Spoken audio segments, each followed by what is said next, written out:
Welcome friends, जेके fintech में सबका स्वागत है।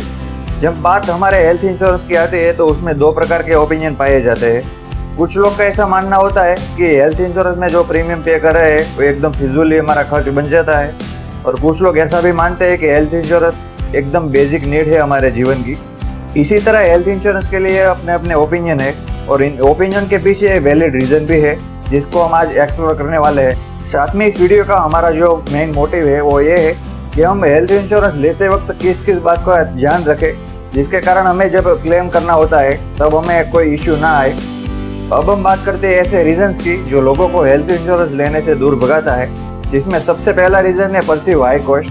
हेल्थ इंश्योरेंस जब हमारी एज बढ़ जाती है तो थोड़ा महंगा हो जाता है, और इस कारण लोग हेल्थ इंश्योरेंस न लेने का रिस्क भी उठा लेते हैं। दूसरा कारण है वो सोचते हैं कि हमें अभी ज़रूरत नहीं है, और ऐसी थॉट प्रोसेस यंगस्टर में ज़्यादा देखने को मिलती है, क्योंकि वो लोग सोचते हैं कि हम एकदम फिट एंड फाइन है और हमें कभी बीमारी नहीं आने वाली। लेकिन ऐसा हो नहीं सकता, क्योंकि अभी आजकल हमारी जैसी लाइफस्टाइल चल रही है उसमें बीमारी को और एज को लेना देना ही नहीं है। तीसरा सबसे बड़ा रीज़न है पास्ट बैड एक्सपीरियंस, जिसमें हमारे परिवार को या तो फिर हमारे फ्रेंड सर्कल में ऐसा कोई ना कोई किस्सा तो देखने को मिलता है जिसमें व्यक्ति ने सालों तक प्रीमियम भरा था, और जब उसको कोई बीमारी आती है उसे हॉस्पिटलाइज करना पड़ता है तो उसका जो क्लेम है वो पास नहीं हुआ, और इसी के कारण कई लोग हेल्थ इंश्योरेंस लेने से दूर भागते हैं। उसका मेन रीज़न है कॉम्प्लेक्सिटी और कन्फ्यूज़न, क्योंकि हेल्थ इंश्योरेंस में काफ़ी सारे क्लोज होते हैं, काफ़ी सारी टर्म्स होती है, जैसे कि वेटिंग पीरियड क्लोज है, रूम रेंट रेस्ट्रिक्शंस है।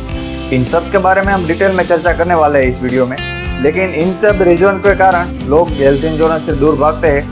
लेकिन कुछ लोग ऐसे भी होते हैं जो हेल्थ इंश्योरेंस को एकदम बेसिक नीड की तरह ट्रीट करते हैं, और ऐसा सोचने के लिए उसके पास मेनली 3 रीज़न होते हैं, जिसमें सबसे पहला है protection against high medical cost. क्योंकि हमारे जो लाइफ गोल होते हैं, जैसे कि हमें मकान लेना है, कोई गाड़ी लेनी है, या तो फिर बच्चों के एजुकेशन के लिए, या तो फिर उसके शादी ब्याह के लिए कुछ ना कुछ बचत करते रहते हैं, और इसी के बीच हमारे परिवार में कोई बीमार पड़ता है और उसे हॉस्पिटलाइज करने की ज़रूरत पड़ती है तो हमारी पूरी की पूरी सेविंग वॉश आउट हो सकती है। क्योंकि आजकल मेडिकल कॉस्ट इतनी बढ़ गई है जिसमें छोटी मोटी बीमारियों में भी 40-50 हज़ार आराम से चले जाते हैं। और इसी से जुड़ा है हमारा दूसरा रीज़न, जो है access to quality medical care. क्योंकि अगर हमारे पास हेल्थ इंश्योरेंस नहीं है तो हम अपने खर्च को बचाने के लिए गली नुक्कड़ पर जो छोटे मोटे डॉक्टर होते हैं उसके पास हमारा ट्रीटमेंट कराएंगे। लेकिन अगर हमारे पास इंश्योरेंस है तो हम बड़ी हॉस्पिटल में एमडी या एमएस डॉक्टर के साथ ही अपनी ट्रीटमेंट कराएंगे। इस तरह हेल्थ इंश्योरेंस के कारण हमारी जो मेंटालिटी है उसमें भी पॉजिटिव चेंज आता है। और तीसरा सबसे महत्वपूर्ण कारण है पीस ऑफ माइंड। जब हम हेल्थ इंश्योरेंस लेते हैं तो हमारे माइंड में एक प्रकार की शांति होती है, क्योंकि हमें जो मेडिकल के खर्च है उसकी तरफ से हमें कोई टेंशन नहीं होता। इसके बारे में आप भी अपना ओपिनियन कमेंट में कह सकते हैं। लोगों का हेल्थ इंश्योरेंस न लेने का सबसे बड़ा कारण है क्लेम रिजेक्शन, और उसके पीछे के क्या क्या रीज़न है उसके हम एक्सप्लोर करते हैं, जिसमें सबसे बड़ा रीज़न है इनकरेक्ट और इनकम्प्लीट इन्फॉर्मेशन। जब हम क्लेम के लिए अपनी फाइल कंपनी में देते हैं तब उसमें जो इन्फॉर्मेशन होती है उसमें कई गलतियां पाई जाती है, जैसे कि हेल्थ इंश्योरेंस में हमारा अलग नाम होता है और सारे बिल में हमारा अलग नाम होता है। जो हम मेडिसिन के बिल रखते हैं उसमें बैच नंबर नहीं लिखा होता मेडिकल वाले ने, या तो फिर मेडिसिन के बिल के साथ हमें जो डॉक्टर ने प्रिस्क्रिप्शन दिया था वो हम नहीं डालते। तो इन सब कारणों के कारण हमारा जो क्लेम है वो अधूरा आता है या तो फिर पास नहीं होता। और इसमें दूसरा सबसे महत्वपूर्ण रीज़न है प्री एग्जिस्टिंग कंडीशन। जब हम हमारी प्री एग्जिस्टिंग कंडीशन के बारे में मेडिकल इंश्योरेंस लेते वक्त नहीं बताते तो इसी के कारण भी हमारा जो क्लेम है वो रिजेक्ट हो जाता है। कुछ लोग ऐसा सोचते हैं कि हमें ये बताने की क्या ज़रूरत है, कंपनी वाले को कहाँ मालूम पड़ने वाला है। लेकिन हम जब हॉस्पिटल में जाते हैं तो डॉक्टर के द्वारा हमें ये सब कंडीशन पूछी जाती है, जैसे कि इसके पहले हमारी कोई सर्जरी हुई है कि नहीं, लॉन्ग टर्म के लिए हमें कोई मेडिकेशन खाया है कि नहीं, हमें इससे पहले कोई हॉस्पिटलाइज करने की ज़रूरत पड़ी है कि नहीं, और साथ में लाइफस्टाइल के बारे में भी पूछा जाता है कि हमारी कौन कौन सी हैबिट्स है, हम टोबैको या तो फिर अल्कोहल को कंज्यूम करते हैं कि नहीं। और इन सब के बारे में हम जब हॉस्पिटल में से डिस्चार्ज होते हैं तो डिस्चार्ज समरी में सब लिखा जाता है कि इस व्यक्ति की ये सर्जरी हुई थी हॉस्पिटल में आने से पहले, और ये मेडिसिन उसने खाई थी। पेशेंट को हॉस्पिटल में आने से पहले बीपी या शुगर था कि नहीं, ये सब लिखा जाता है। और इस हॉस्पिटल डिस्चार्ज समरी को क्लेम के साथ हमें सबमिट करना मैंडेटरी है।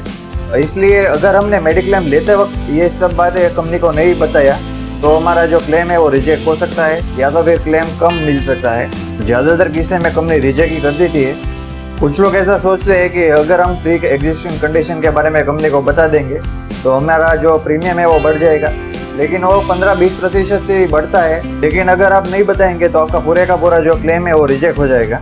इसलिए इन सबको हमें डिस्क्लोज कर देना चाहिए। और उसके बाद का रीज़न है पॉलिसी एक्सक्लूजन, क्योंकि हमारी जो पॉलिसी ली हुई है उसमें कई मेडिकल ट्रीटमेंट या तो फिर डिजीज ऐसे होते हैं जो हमारी पॉलिसी में कवर नहीं होते। जैसे कि कॉस्मेटिक सर्जरी है तो उसके जो ट्रीटमेंट है उसका क्लेम ज़्यादातर पॉलिसी में कवर नहीं होता। उसके बाद का सबसे बड़ा रीज़न कंपनी बताती है वो है ट्रीटमेंट नॉट मेडिकली नेसेसरी, क्योंकि कंपनी ने मेडिक्लेम को पास या तो रिजेक्ट करने के लिए एक टीम बनाई होती है जिसमें डॉक्टर भी होते हैं। अगर उसको ऐसा लगता है कि हमारी जो मेडिकल कंडीशन है उसके मुताबिक हमें हॉस्पिटलाइज करने की कोई ज़रूरत नहीं थी, तो ऐसे किस्से में हमारी जो क्लेम है वो रिजेक्ट हो सकता है, या तो फिर पार्शली पेड हो सकता है कि हमारा जो मेडिसिन है और डॉक्टर की जो कंसल्टिंग फी है उसे ही पेड किया जाएगा। बाकी के जो हॉस्पिटलाइज का चार्ज है, हमारा जो रूम रेंट है, उसे नहीं दिया जाएगा। अगर हमारे साथ ऐसा होता है तो हमें जिस डॉक्टर ने ट्रीटमेंट दिया है उसके पास ही हमारी मेडिकल कंडीशन के बारे में ज़्यादा डिटेल से लिखवा लेना चाहिए, जिससे हम क्लेम सेटलमेंट टीम के सामने प्रूव कर सके कि हमें जो हॉस्पिटलाइज किया गया था वो एकदम ज़रूरी था हमारी मेडिकल कंडीशन के मुताबिक। ये तो हुई क्लेम रिजेक्शन की बात। अब बात करते हैं कि क्लेम रिजेक्शन ना आए इसके लिए हमें पॉलिसी लेते वक्त किन किन बातों का ध्यान रखना चाहिए, जिसमें सबसे पहला आता है वेटिंग पीरियड या तो वेटिंग क्लोज, जो हर कंपनी का अलग अलग होता है। किसी कंपनी में 3 महीने होता है, किसी कंपनी में 6 महीने होता है, जिसके दौरान हमारा कोई क्लेम पास नहीं होता अगर हमें किसी भी बीमारी आती है तो। और स्पेसिफिक बीमारी में भी अलग अलग वेटिंग पीरियड होता है, जैसे कि महिलाओं में ज़्यादातर होने वाला जो ओवरी का ऑपरेशन है या तो फिर आंखों में जो मोतीबीन का ऑपरेशन होता है, ये सब थोड़े डिले हो सकते हैं इसके ऑपरेशन। इसलिए इन सब के लिए कंपनी वेटिंग पीरियड रखते हैं, इसलिए पॉलिसी लेते वक्त इनको हमें ध्यान में लेना चाहिए। और जिन कंपनी का वेटिंग पीरियड सबसे कम हो उसी को हमें पसंद करना चाहिए। उसके बाद आता है प्री और पोस्ट हॉस्पिटलाइजेशन एक्सपेंस की टर्म्स, क्योंकि पहले हम कुछ ना कुछ रिपोर्ट कराते हैं, कुछ मेडिकेशन खाते हैं और उसके बाद हमें हॉस्पिटलाइजेशन की ज़रूरत पड़ती है। और जब हमें हॉस्पिटल में से डिस्चार्ज किया जाता है तो उसके बाद भी हमें कई रिपोर्ट करवाने पड़ते हैं या तो फिर मेडिकेशन खाने पड़ते हैं। इसलिए हमारा कितने दिन तक का रिपोर्ट्स और मेडिकेशन का जो खर्च है उसे कवर किया गया है हमारी मेडिकल पॉलिसी में, इसको भी ध्यान में लेना खूब जरूरी है, जो ज़्यादातर कंपनी में 15 से 30 दिन का समय हमें देखने को मिलता है। उसके बाद आता है list of cover disease in insurance, क्योंकि हमारे इंश्योरेंस में कौन कौन से डिजीज कवर हुए हैं उसे जानना हमारे लिए सबसे महत्वपूर्ण बात है। उसके बाद आता है कैबिन इंडिविजुअल एक्सपेंस, जैसे कि कोई एम्बुलेंस का खर्च हम करते हैं हॉस्पिटलाइजेशन करने के लिए, तो उसमें कंपनियां कैप लगा देती है कि आपको 2000 तक का ही एक्सपेंस मिलता है। इस तरह का कोई कैपिंग लगाया कि नहीं ये भी आपके लिए जानना बेहद ज़रूरी है। उसके बाद आता है रूम रेंट रेस्ट्रिक्शन। कई कंपनियों में ऐसा होता है कि आप जितने का इंश्योरेंस लेते हैं उसका 10% तक ही आप रूम रख सकते हैं हॉस्पिटल में। जैसे कि आपने 3 लाख का इंश्योरेंस लिया है तो आपको 3000 तक का ही रूम मिल सकता है, और अगर आपने 3000 से ज़्यादा का रूम रखा है तो और सब चार्जेस में भी कटौती आ सकती है, जैसे कि आपका जो नर्सिंग की फीस है, डॉक्टर की कंसल्टेशन की फीस है, ये सब रूम रेंट के से जुड़ी हुई होती है। ऑपरेशन थिएटर का चार्ज है, ऑपरेशन का चार्ज है, इन सब में भी कटौती आ सकती है, इसलिए ये रेस्ट्रिक्शन को ध्यान में लेना भी बेहद ज़रूरी है। उसके बाद आता है परमानेंट एक्सक्लूजन। कुछ ऐसी मेडिकल कंडीशंस होती है या तो फिर ट्रीटमेंट होती है जिसको सभी कंपनी में एक्सक्लूड किया गया है, जैसे कि एडवेंचर स्पोर्ट्स आप करते हैं और उसमें कोई इंजरी होती है, या तो फिर ड्रग्स और नार्कोटिक का एडिक्शन है और उसके कारण आपको कोई हॉस्पिटलाइजेशन की ज़रूरत पड़ती है, आपको कॉस्मेटिक सर्जरी करवानी है, तो इन सबको कंपनियों द्वारा एक्सक्लूड किया गया है। उसके बाद जो सबसे महत्वपूर्ण बात देखने वाली है वो है हॉस्पिटल नेटवर्क को, कि हमारी जो पॉलिसी है उसमें कौन कौन से हॉस्पिटल को शामिल किए गए हैं जिसमें हमें कैशलेस क्लेम मिल सकता है। इसलिए इस लिस्ट में हमें देख लेना चाहिए कि मैं आसपास के जो बड़े हॉस्पिटल है वो हमारे इस कंपनी में शामिल है कि नहीं उसके नेटवर्क में, जिसके कारण हमें कोई कैश की तुरंत ज़रूरत न पड़े हॉस्पिटलाइजेशन के दरमियान और हमें पीछे से क्लेम करने की ज़रूरत ना पड़े। लेकिन अगर हमारा कैशलेस क्लेम नहीं होता तो भी हम पीछे से क्लेम कर सकते हैं, जिसकी सारी प्रोसेस हम आज जानेंगे, जिसमें ये भी हम देखेंगे कि अगर कंपनी हमारा क्लेम रिजेक्ट कर देती है तो हमारे पास और कौन कौन से रास्ते हैं जिसके कारण हम क्लेम को पास करवा सकें। इस प्रोसेस में आपको सबसे पहले अपने सारे मेडिकल रिपोर्ट्स को और इन रिपोर्ट्स के जो बिल्स है उसे, हॉस्पिटल का जो बिल है उसके साथ साथ जो मेडिसिन से बिल है, इन सबको जो डॉक्टर का प्रिस्क्रिप्शन है उसके साथ हमें फाइल में रख देना है। इसके साथ हमें हॉस्पिटल के जो डिस्चार्ज समरी है उसके साथ साथ पॉलिसी डॉक्यूमेंट और ID प्रूफ को एक फाइल बना देनी है, और इन सबको 15 से 30 दिन के अंदर कंपनी में सबमिट करवा देना चाहिए। वो फिर एजेंट के थ्रू हो या तो फिर आप डायरेक्ट कंपनी के ऑफिस में भी जा सकते हैं। और अगर कंपनी को और कोई डॉक्यूमेंट की ज़रूरत है तो आपके पास से मांगा जाएगा। और आपने जब सबमिट किया है लास्ट डॉक्यूमेंट, उसके 30 दिन के अंदर आपको बताया जाएगा कि आपका जो क्लेम है वो कितना पास हुआ है या तो फिर रिजेक्ट किया गया है। और अगर रिजेक्ट किया गया है या तो फिर जो क्लेम पास हुआ है उससे आप सेटिस्फाइड नहीं है, तो आप कंपनी ग्रीवेंस रिड्रेसल सेल में मेल भी कर सकते हैं। और अगर आपको 15 दिन के अंदर इसमें से सेटिस्फैक्टरी रिप्लाई नहीं मिलता, तो आप कंपनी ओम्बड्समैन में भी संपर्क कर सकते हैं अगर आपका क्लेम 30 लाख तक का है।